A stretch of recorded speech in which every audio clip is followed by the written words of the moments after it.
Hey everybody, it is Chris, and I have been covering the new Player's Handbook for the last month and a half. I've been doing 4 videos a week, just kind of revealing the stuff that's in there so that you can decide if it's something that you're interested in purchasing or not. If all has gone as planned, today is the public release of the new Player's Handbook, and today is the last reveal video I'll be doing, which is the Wizard. So I'm going to be covering everything to do with the Wizard, and I'm going to be showing it all up on the screen.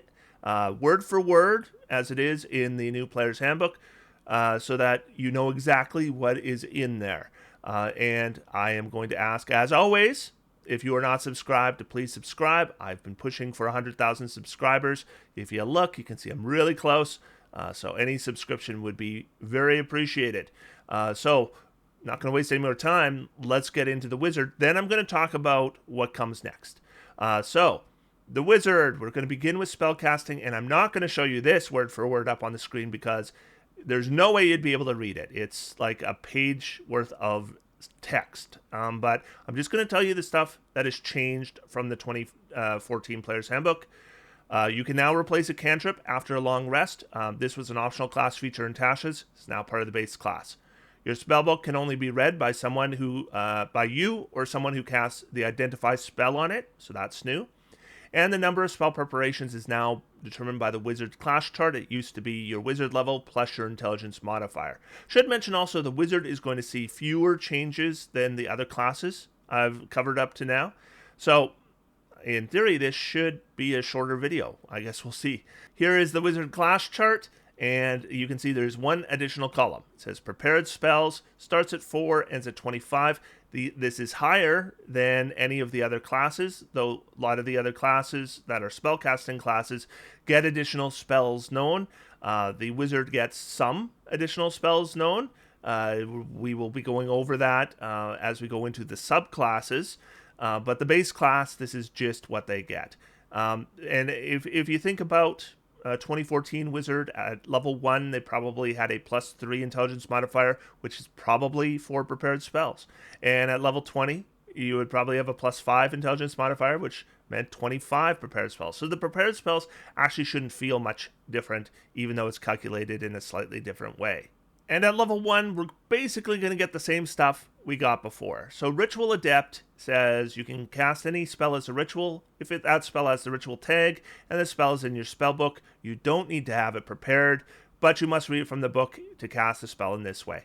And wizards have always had this, though it wasn't listed as its own class feature before. It was just kind of buried under the spellcasting rules. I actually like it being presented as a class feature because I don't think a lot of players appreciate how powerful Ritual Adept is. The ability to have, wizards have a lot of rituals they can choose from. A lot of them are very powerful too. And so being able to have them all available at your fingertips is a big boost for the wizard over other spellcasters. So yeah, that's Ritual Adept. They've always had it. Arcane Recovery is the same. So what this, the text is up on your screen, but basically if you take a short rest as a wizard, you can regain spell slots equal to half your wizard level rounded up.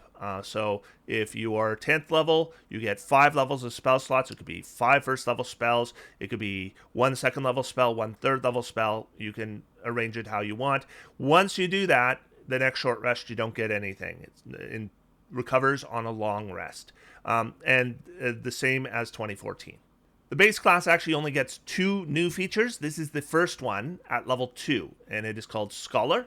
While studying magic, you are also specialized in another field of study. Choose one of the following skills for which you have proficiency: Arcana, History, Investigation, Medicine, Nature, or Religion. And you have expertise in the chosen skill. This doesn't replace anything. It's just brand new. And yeah, it's probably a ribbon, right? You're going to get expertise in a skill. All these skills are based on intelligence, so we should be reasonably good at them already, and then you'll be really, really good at one of them. Then at level 3, we're going to choose our wizard subclass. So this is changed level. It used to be level 2. We now get our subclass at level 3, just like everybody else. And the subclasses that are featured in the 2024 Player's Handbook are the Abjurer, Diviner, Evoker, and Illusionist. Those all appeared in the 2014 Player's Handbook. They have all been revised, especially the Illusionist. The Illusionist has been revised very heavily. Now, according to the designers, that doesn't mean that other subclasses are gone from the game. They're still in the game, but you just use the old version. They just haven't been revised yet. At level 4, we're going to get ability score improvement. This hasn't changed, and we're going to get them at the same level. So we get one at 4, at 8, at 12, at 16, and at 19. And the level 19 one will be listed in the Player's Handbook as an epic boon. Level 19, it's still just an ability score increase, but epic boons are available at level 19, and that's what you should select for your feat. And if you want to know about epic boons, I've got a video for that. Level 5, Memorize Spell. This is the other new feature that wizards get. Whenever you finish a short rest, you can study your spellbook and replace one of the level 1 plus wizard spells you have prepared for your spellcasting feature with another 1 plus level spell from your book. In other words, take a short rest, you can switch out one of your prepared spells. And in the playtest, if you were following that, this took a minute. It now is going to require you complete a short rest to do it, so a little bit more restrictive there. But basically what it means is you're in the middle of an adventure. Turns out it's going to be an adventure where everything's immune to fire, and you had Fireball prepared. Well, then you want to switch Fireball out for a different spell. You can take a short rest, and you can do that. And then we're going to have a big long gap before we get to level 18.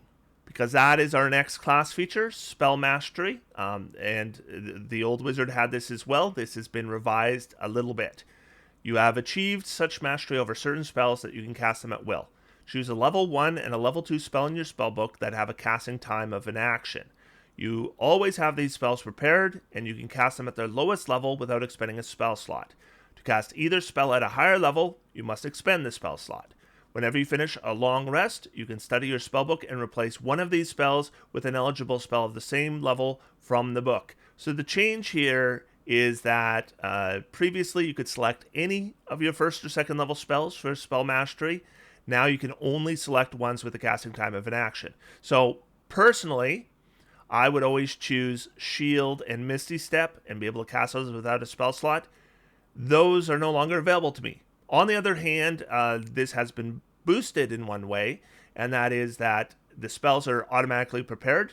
Previously, they weren't. Of course, you would prepare them because you could cast them for free, but they used up preparation slots. They no longer do, so technically it's been improved in one way, but the way it's been, nerfed here is a little more severe, I think, than the way it's been buffed. But yeah, that's level 18. Then we go to level 20, Signature Spells. This is our capstone. Choose 2 level 3 spells in your spellbook as your signature spells. You always have these spells prepared, and you can cast each of them once at level 3 without expending a spell slot. When you do so, you can't cast them in this way until you finish a short or long rest. To cast either spell at a higher level, you must expend a spell slot. So this capstone has not been changed at all. It is the same as it has always been. And let's look at the wizard's spells. So the spell list for the wizard is basically going to look the same. It has all the spells that you had in the 2014 Player's Handbook.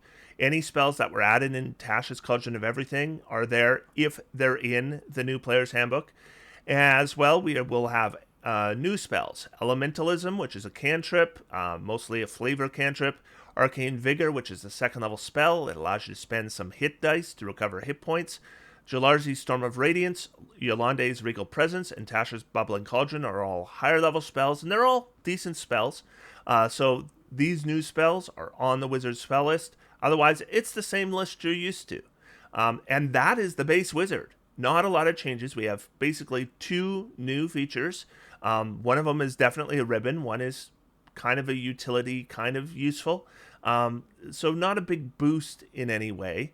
And then we have some minor modifications like spell mastery, but unless you're an 18th level wizard, that's not going to impact you at all. And yeah, that's the wizard. The wizard has always been very powerful, and it's still very powerful. So let's get into the subclasses. We will start with the Abjurer. The Abjurer has always been considered one of the better wizard subclasses, not top of the list by any means, but above average. So let's see what they've done with it. Level 3, Abjuration Savant. Choose 2 wizard spells from the Abjuration School, each of which must be no higher level than 2, and add them to your spellbook for free. In addition, whenever you gain access to a new level of spell slots in this class, which will start with level 3 at 5th level, you can add 1 wizard spell from the Abjuration School to your spellbook for free. The chosen spell must be of a level for which you have spell slots, so you don't have to choose that 3rd level spell when it becomes available. You could choose a level 2 or level 1 Abjuration spell. And that's important because as we get into some of these subclasses, we don't always have that spell school available at every single level, so at least you just choose something else of a lower level. The old Savant feature that all the old Player's Handbook subclasses had, I really dislike. They have the time and the gold to copy a spell of your school into your spellbook, and that's all they did. And so what it meant is, if I was an Abjurer and I gained a level and I got 2 free spells to put in my spellbook, if I want to make use of my Abjuration Savant, it's actually kind of better for me not to select Abjuration spells in case I find them in scrolls or spellbooks, because I can add them in a little bit cheaper, which kind of is contrary to the purpose of being a spell specialist. So I'm glad they changed it. The Abjuration Savant will eventually mean 9 additional spells in my spellbook, which means I'm really going to be able to flesh out the number of rituals I have. Also, it's going to make sure that I have a reasonable number of Abjuration spells in there, as there should be if I'm an Abjurer. And the other thing I want to mention is that the other 3 subclasses we're going to be going over have the same changes. So we're going to have Divination Savant, Evocation Savant, and Illusion Savant, and they work the same way except for the school that you pick from. So I'm not going to go over them in detail as we go over those classes, but they're there. Another thing I'd mention is, if I was the DM and somebody wanted to play one of the old subclasses that's not in the new Player's Handbook, like they want to play a Necromancer or something, be pretty easy to homebrew Necromancy Savant to be this new version. And I'd probably just do that. Whenever they do revise those subclasses, you can bet they'll make the same revision. Alright, so Arcane Ward is largely the same, but the change is pretty dramatic for players who gamed the system, like me. But anyway, you can weave magic around yourself for protection. When you cast an Abjuration spell with a spell slot, you can simultaneously use a strand of the spell's magic to create a magical ward on yourself that lasts until you finish a long rest. The ward has hit point maximum equal to twice your wizard level plus your intelligence modifier. So if I was a 3rd level wizard, probably have a +3 intelligence, that'd be a 9 hit point ward. Whenever you take damage, the ward takes the damage instead. So these aren't temporary hit points. They're not part of your hit points in any way. So if I had a ward with 9 hit points on it and I took 9 points of damage, I take 0 points of damage, which means no concentration roll if I'm concentrating on a spell. And if you have any resistances or vulnerabilities, you apply them before reducing the ward's hit points. So if I have resistance to fire and I take 9 points of damage, I actually only take 4 to the ward. If the damage reduces the ward to 0 hit points, you take any remaining damage. While the ward has 0 hit points, it can't absorb damage, but its magic remains. Whenever you cast an Abjuration spell with a spell slot, the ward regains a number of hit points equal to twice the level of the spell slot. Alternatively, as a bonus action, you can expend a spell slot, and the ward regains a number of hit points equal to twice the level of the slot expended. Once you create the ward, you can't create it again until you finish a long rest. So where the Arcane Ward has changed is previously you didn't apply your resistance or vulnerability. Normally you don't have vulnerability. Normally you have resistance. You didn't apply that to the ward's damage. So that's an improvement. The second change that's fairly minor is that we can now use a bonus action and not worry about casting an Abjuration spell to recover the ward. That's something we might want to do in the middle of combat. If there's not an Abjuration spell we want to cast, but we want to get our ward back up, we'd use the bonus action and get our ward back up, and then use our action to cast whatever we wanted that maybe isn't Abjuration.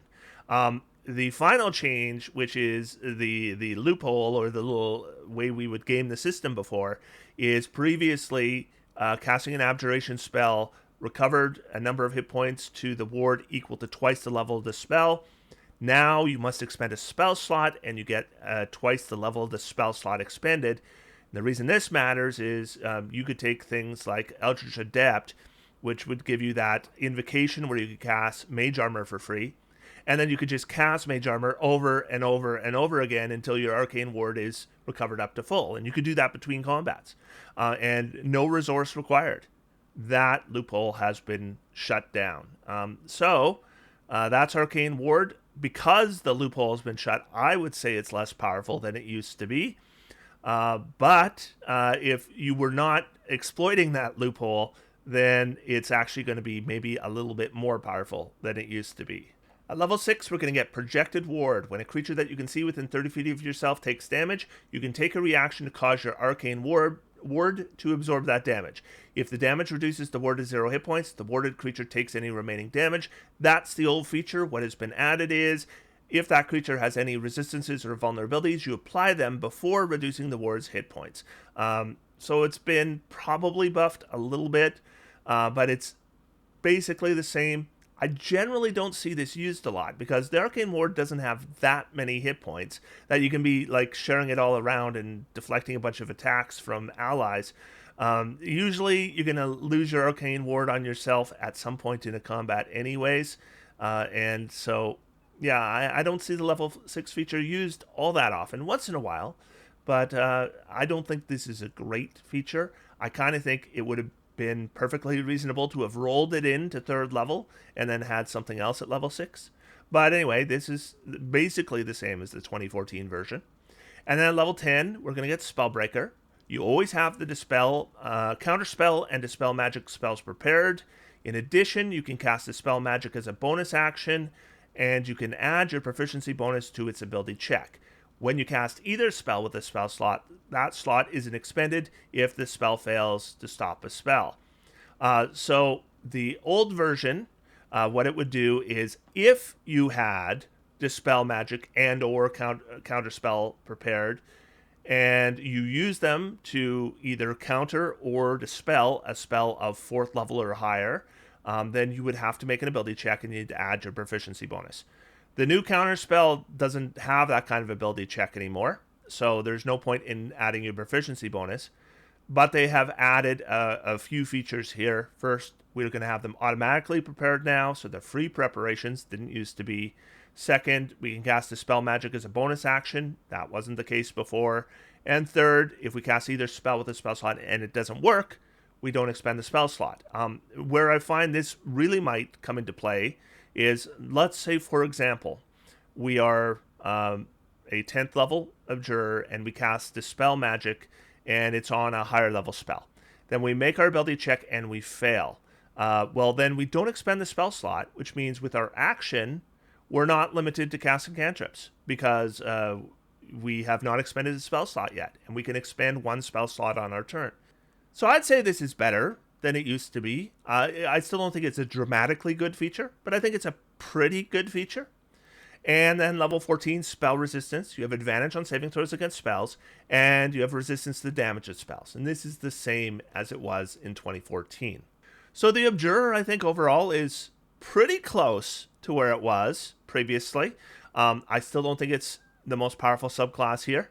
But it is definitely not a weak subclass. There are good features here, or reasonably solid features here. Nothing like that blows me away or anything, but solid features. So I think this is worth a 3 out of 5. Let's move on to the Diviner. So level 3 Divination Savant, same as Abjuration Savant, except it's divination spells. Let's move on.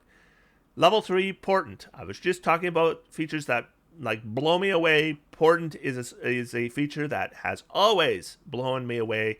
It is one of the reasons why divination is always in the conversation when you're talking about most powerful wizard subclasses, and it has not changed at all in the 2024 rules. So glimpses of the future begin to press on your awareness whenever you finish a long rest. Roll 2 d20s and record the numbers rolled. You can replace any d20 test made by you or a creature you can see with one of these foretelling rolls. And the next sentence is the one that a lot of players don't know. you must choose to do so before the roll. And you can replace a roll this way only once per turn. I just know this because as a DM constantly, people are playing divination wizards and somebody fails a saving throw and then the divination wizard says, oh, I use portent and give them a better roll. Too late. You needed to do that before they rolled. Each foretelling roll can be used only once, and when you finish a long rest, you can lose any unused foretelling rolls, but you're going to get 2 new ones. One thing I will note about the 2024 rules is Heroic Inspiration now allows you to re-roll any roll in the game. That means you could re-roll a portent roll. Ideally, with a portent, you like to see really low rolls or really high rolls. Really high rolls you give to your allies, really low rolls you give to your enemies. So if you roll like a 10 or an 11 and you have Heroic Inspiration, you could re-roll it and maybe roll, a 20 or something. So that might be a good use of your Heroic Inspiration. That is portent. Let's move on. Level 6, Expert Divination. Casting divination spells comes so easily to you that it expends only a fraction of your spellcasting efforts. When you cast a divination spell using a level 2 plus spell slot, you regain 1 expended spell slot. The slot you regain must be of a level lower than the slot you expended and can't be higher level than 5. And this is a feature that it's okay, but it is not as good as it sounds. It sounds like it's going to be a feature that's going to save you a whole bunch of spell slots. All you got to do is cast a bunch of divination spells. Look at your list of divination spells that are level 2 and higher, and you're going to see it's a fairly limited list. So you're just not going to be casting them all that often. Expert Divination will mean once in a while you're going to get additional spell slot, but it's not as often as you might think. This is an all right feature, but it's not mind-blowing. But then again, we've got a great one at level 3. At level 10, we will get the Third Eye. You can increase your powers of perception. As a bonus action, choose one of the following benefits, which lasts until you start a short or long rest. You can't use this feature again until you finish a short or long rest. And we can choose Dark Vision. You gain Dark Vision with a range of 120 feet. Greater Comprehension. You can read any language. And See Invisibility. You can cast See Invisibility without expending a spell slot. This has been significantly buffed from the previous version. So the old Dark Vision gave you 60 feet of Dark Vision. It's now 120 feet, so it's been doubled. But the biggest buff is to See Invisibility. It used to be able to give you the ability to see invisibility up to 10 feet away from you, which is not very much. The See Invisibility spell lets you see invisibility wherever it is, as long as it's within your sight. That's a lot better. The See Invisibility is hugely buffed. Dark Vision is reasonably buffed. Greater Comprehension is the same. The only other change from the old version is it used to require an action to set this up in the first place. Now it's a bonus action. That doesn't really matter because, once we finish a short or long rest, we're probably not spending our next action in combat. So whether it's a bonus action or an action probably doesn't matter. And then level 14, we get our final feature, Greater Portent. The visions in your dreams intensify and paint a more accurate picture in your mind of what is to come. Roll 3d20s for your Portent feature rather than 2.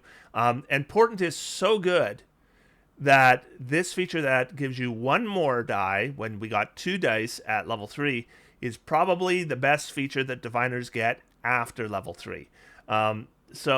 Diviner comes on really strong at level 3. Portent is just excellent. And Greater Portent is good too. And the other features are okay.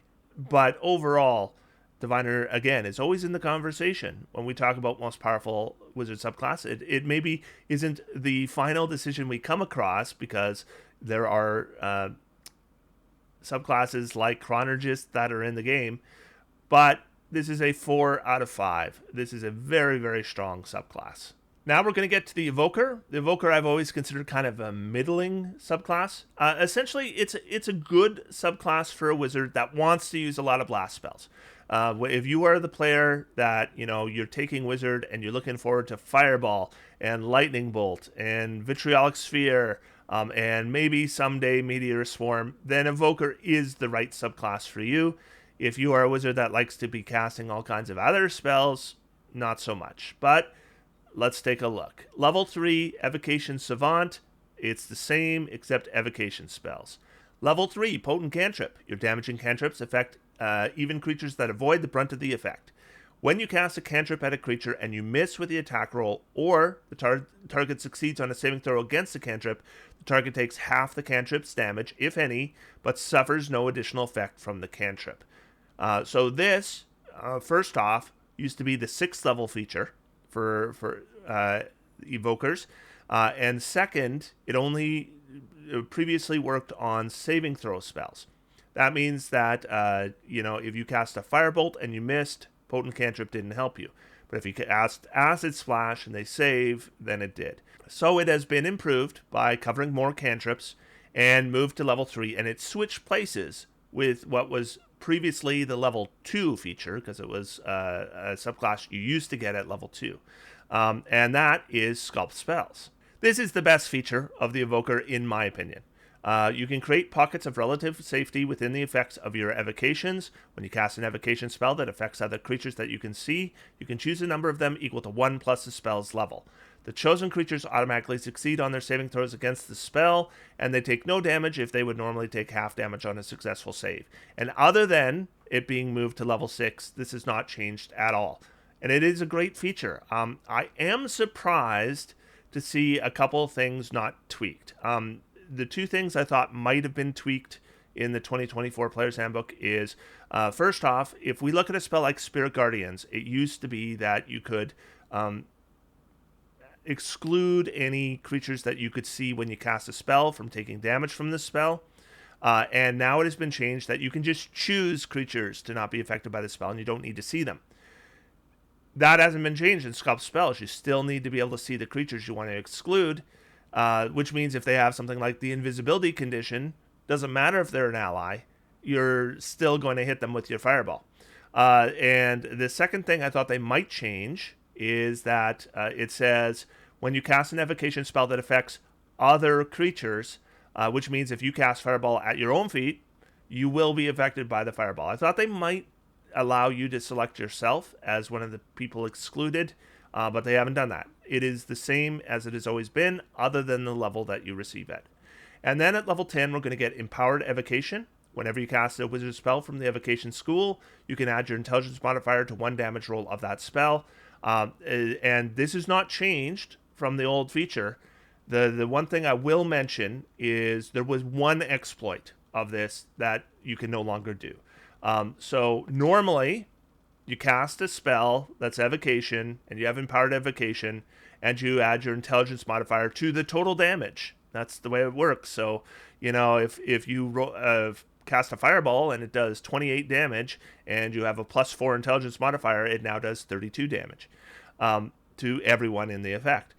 The wording for the damage rules in the old Player's Handbook, however, was in such a way that Magic Missile technically qualified under the same kind of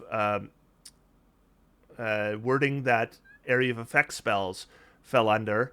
And the weird conclusion that it brought us to is that if you cast Magic Missile and you fire 3 missiles and they all hit the same target, you roll the damage for 1 missile and then you multiply it by 3, which would mean that in Empowered Evocation, you would apply it to the damage of the 1 missile and then multiply it by 3. So it would do 3 times your intelligence modifier in damage. The damage rules have changed in such a way that no longer is the case. So now if you cast Magic Missile, you will roll the damage for each dart and add them together, which means Empowered Evocation will only add once, just as it does for every other spell. And level 14, over channel, you can increase the power of your spells. When you cast a wizard spell with a spell slot of level 1 through 5 that deals damage, you can deal a maximum damage with that spell on the turn you cast it. That's new. The first time you do so, you suffer no adverse effect. If you use this feature again before you finish a long rest, you take 2d12 necrotic damage for each level of the spell slot immediately after you cast it. This damage ignores resistance and immunity. Each time you use this feature again before finishing a long rest, the necrotic damage per spell level increases by a d12. So what, filthy optimizers like me discovered with the old version is, sure, I can overchannel a Fireball and it'll do maximum damage. But if I cast something like sickening radiance that does damage round after round after round. The wording of the over channel in the old version would have given me maximum damage round after round after round, and that is really dramatic.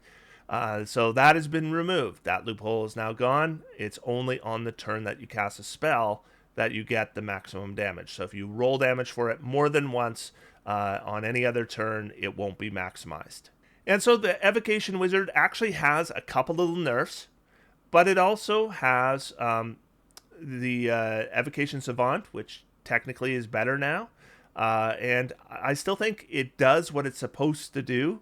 I think for most Evocation players, they're not going to notice these little differences, these little tweaks that have happened.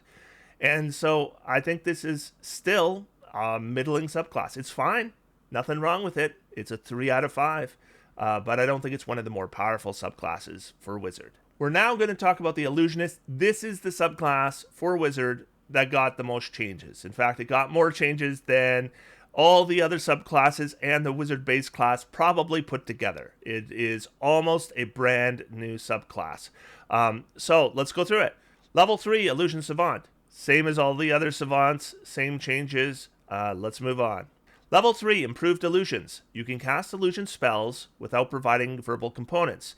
And if an illusion spell you cast has a range of 10 plus feet, the range increases by 60 feet. You also know the Minor Illusion cantrip. If you already know it, you learn a different wizard cantrip of your choice. The cantrip doesn't count against your number of cantrips known. You can create both sound and an image with a single casting of Minor Illusion, and you can cast it as a bonus action. So, the old version did not give you the ability to cast illusion spells without verbal components. It did not give you the extended range for illusion spells, and it did not allow you to cast Minor Illusion as a bonus action. The rest of it, you did get. So that's how much this has been improved. Now, the thing about Improved Illusions is they did class reveals in July. With Jeremy Crawford and Todd Kendrick, and they talked about the Illusionist, and they talked about being able to cast Minor Illusion as a bonus action. And then I would, communicate with other players or see comments on my videos to those, and there would be all these comments from people who very reasonably would say casting Minor Illusion as a bonus action is okay, but it does prevent you from casting anything but a cantrip with your action, so it's not as good as it sounds. And that was totally valid based on the old spellcasting rule for bonus action spells. And I would see those comments and I'd be like, because I was covered by an NDA, I wasn't allowed to say, that's not the case. The bonus action spellcasting rule is gone. Instead, it says you can only cast one spell with a spell slot per turn. Minor Illusion doesn't use a spell slot, so you can cast that as a bonus action. Then you have your action to cast whatever the heck you want. So you can cast Minor Illusion every single round and still have your action free to cast other spells. That might just be there's a brick wall in front of you, and so nobody can see you. That in itself is massively powerful, especially since it doesn't use a resource. So yeah, this is a really, really good feature now. And honestly, level 3, or level 2, I should say, for Illusionists used to be pretty disappointing. At level 6, we get Phantasmal Creatures. This replaces the old Malleable Illusions, which I won't bother going over. This is entirely different. You always have the Summon Beast and Summon Phase spells prepared, so 2 additional preparations. Whenever you cast either spell, you can change its school to Illusion, which causes the summoned creature to appear spectral. And as an Illusionist, we should probably always do that. Gives us 60 feet of additional range, removes the verbal component, and has no downside. You can cast the Illusion version of each spell without expending a spell slot, but if casting it without a slot, if you cast it without a slot, it halves the creature's hit points. Once you cast either spell without a spell slot, you must finish a long rest before you can cast that spell that way again. So first thing I'm going to mention is these summoning spells. These are spells that you want to upcast. They're also spells you want to cast at even levels because of the way their attacks work. So if I summon phase a 3rd level spell, ideally I want to cast it with a 4th level slot, or a 6th level slot, or an 8th level slot. Not a 3rd level slot. So if I cast it for free, it's automatically cast at 3rd level. It's not going to be that effective in combat. And Summon Beast is a 2nd level spell when I'm level 6. It's also not going to be that effective in combat. And if I have the hit points of these creatures, they're also not going to last very long in combat. That said, there are additional uses for summon creatures beyond just attacking. And so the free castings, you can still get use out of them. But they're largely going to be utility. I imagine in combat, you're not going to get a lot of use out of them. But you will get other uses out of them. So the free castings are nice. But the main thing is we're going to get 2 additional spells.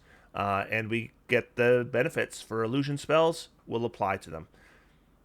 It's a decent feature. I don't think it's overly powerful, but it's okay. And then level 10, Illusory Self. This one has changed just a bit, but I think in a very important way. When a creature hits you with an attack roll, you can take a reaction to interpose an illusory duplicate of yourself between the attacker and yourself. The attack automatically misses you, then the illusion dissipates. Once you use this feature, you can't use it again until you finish a short or long rest. And that was the old feature. And it was okay. You get hit with an attack roll, you'd use it, and it would miss. And then it was gone until you finish a short rest. Here's the change. You can now restore your use of it by expending a level 2+ spell slot, no action required. The no action required is important because it means once you use it, you don't have to worry about it. But then this big creature comes along, the hill giant comes along, and wham, hits you with a critical hit. You are going to take a ton of damage, expend 1 2nd level spell slot, no action required, and the attack misses. So basically, every spell slot you have that's level 2 or higher can be an automatic miss for you. And you are going to need to use a reaction to use it, but that's a nice benefit to have. So Illusory Self, I think, has gotten a lot better. Now, Illusory Reality was always the feature that if you were playing an Illusionist, it was the feature that you dreamed of. It was the one feature that was on the horizon that was more powerful than all the other Wizard subclass features. So, you would wait for Illusory Reality and live through a bunch of features that aren't as good in the hopes that someday you might get this feature. Now, technically speaking, it has been, a new restriction has been added here, but I don't think it's a big deal. So you have learned to weave shadow magic into your illusions to give them a semi-reality. When you cast an illusion spell with a spell slot, you can choose one inanimate, non-magical object that is part of the illusion and make that object real. You can do this on your turn as a bonus action while the spell is going. The object remains real for 1 minute, during which it can't deal damage or give any conditions. For example, you can create an illusion of a bridge over a chasm and then make it real and cross it. They love that example, the bridge. It's always a bridge with illusory reality. So for a player, what you want to do is use illusory reality in combat for some kind of effective method. And so you cannot impose a condition anymore. So you might have had them wrapped in chains before and then make them real and then they're restrained by them. You can't do that anymore. But things that can screw up your enemies aren't always conditions. I've given an example there, though you could debate under the new rules whether an adamantine crate is 1 object or 6 objects, because that is debatable. But nevertheless, you're still going to be able to do some pretty funky stuff with this feature. It's really powerful. And the thing is it's no longer a case of you take the Illusionist and you wait for 14th level. Illusionist is good right out of the gate now. Really good right out of the gate. So I do think this is the strongest subclass presented for Wizard in this book. I'm giving it a 4.5 out of 5 on my power rating. And that is all of the Wizard class and subclasses, and that is all of the classes.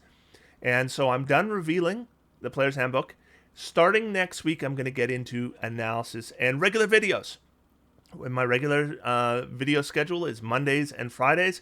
So I'll take the rest of this week off, so no video on Friday. But then on Monday, I'll be starting regular videos, and I'll be covering some builds and some math and some analysis and stuff that I normally do on this channel. It's going to be a lot of fun. I hope you'll join me for that. Otherwise, until next time, I'm going to sit back, relax, and have some fun. D&D is for everyone. Thanks, everybody. I will talk to you soon.